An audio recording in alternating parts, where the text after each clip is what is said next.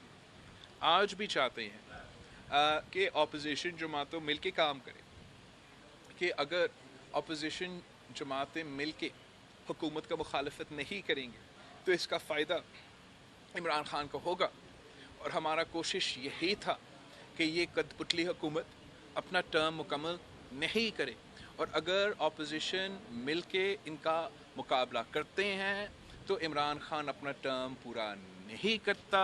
میں سمجھتا ہوں یوسف رضا کا نیشنل اسمبلی سیٹ کا جیتنے کے بعد the writing was on the wall, this government had to go. اور میں آج بھی سمجھتا ہوں کہ آپس میں لڑنے کے بجائے اگر ہم حکومت کو نشانہ بنائیں تو ہم اس گول میں کامیابی حاصل کر سکتے ہیں۔ میں جانتا ہوں کہ کچھ جماعتوں کا یہ پروپیگنڈا ہے، یہ کوشش ہے، یہ غلط کوشش ہے کہ پاکستان پیپلز پارٹی کو ایک ایسے پیش کرنے کی کوشش کرے کہ ہم نے کچھ ڈیل کی ہو، لیکن آپ جانتے ہو اس لیے، اور آپ جانتے ہو، آپ پاکستان پیپلز پارٹی کے ماضی بھی جانتے ہو اور آپ بھی آج بھی جانتے ہو کہ ہم اس قسم کی سیاست نہیں کرتے، اور میں سمجھتا ہوں کہ ہمیں اس قسم کے الزامات ایک دوسرے پہ نہیں ڈالنا چاہیے۔ اگر میرے جماعت میں میرے کارکن کچھ سالوں سے ان کے کوئی سوالات ہے جس کا لیکن ہم ان سوالات جو پی ڈی ایم کے جماعتوں کے بارے میں ہیں ہم ان پہ زور نہیں دیتے، اس لیے اس سے اختلاف میں اضافہ ہوتا۔ we choose to focus on what we agree on, and we should choose also to agree to disagree where we disagree. That is the beauty of democracy. لیکن یہ اس قسم کا غلط بیان بازی کسی کی جماعت کے لیے وہ اپوزیشن کی فائدہ میں نہیں ہے، تو یہی وجہ ہے کہ میں بھی گریز کر رہا ہوں، ورنہ جواب دینے کو تو آپ جانتے ہو کہ ہم اچھے طریقے سے ہر بات کا جواب دے سکتے ہیں، لیکن میں اب تک میں جواب نہیں دے رہا۔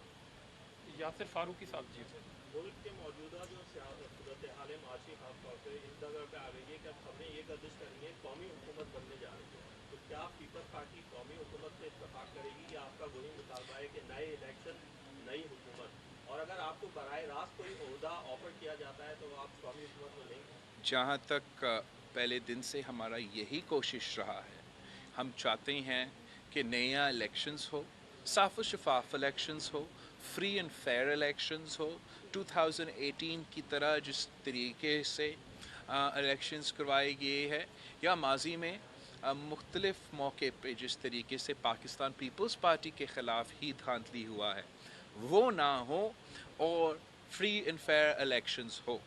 یہی کل بھی ہمارا پالیسی تھا، آج بھی ہمارا پالیسی ہے۔ میں نے نہ اپنے پارٹی کے میٹنگز میں نہ میڈیا میں کبھی کسی نیشنل گورنمنٹ، کسی قومی گورنمنٹ، کسی ڈائیلاگ کا، کسی کا ٹرم کا مکمل ہونا کا اشارہ دیا، اور نہ میں آج دوں گا۔ اب دوسری جماعت اگر آپ ان کو دیکھیں انہوں نے شاید اس قسم کی باتیں کی ہوگی۔ علی جعفری صاحب، السلام علیکم بھائی، کیسے ہو؟ خیرپور کے حوالے سے میں سوال کروں گا کہ سیاسی حوالے سے بہت بڑی اہمیت رکھتی ہے، لیکن گزشتہ ٹینور میں پیپلز پارٹی نے کوئی بھی یہاں پہ وزارت نہیں دی ہے، اس کے حوالے سے آپ کیا کہیں گے؟ میں سمجھتا ہوں کہ پاکستان پیپلز پارٹی نے خیرپور کو بہت موقع دیے ہیں، ہر دور بھی دیے ہیں، اور انشاءاللہ تعالی آگے بھی دیں گے۔ جی ثناء اللہ صاحب، تو آخری سوال ہے۔ مہربانی، بحیثیت general secretary press club Khairpur, میں آپ کو اپنے صدر کی طرح یہاں گیلانی ہاؤس خیرپور میں آپ پہلی مرتبہ آئے، میں آپ کو خوش آمدید کہتا ہوں۔ اس کے ساتھ ساتھ جو میرا یہ سوال ہے، یہ جو پی ڈی ایم نے شامل 8 جماعتوں نے آپ کا جو نمائندہ ہے جو سینیٹ میں اپوزیشن لیڈر ہے،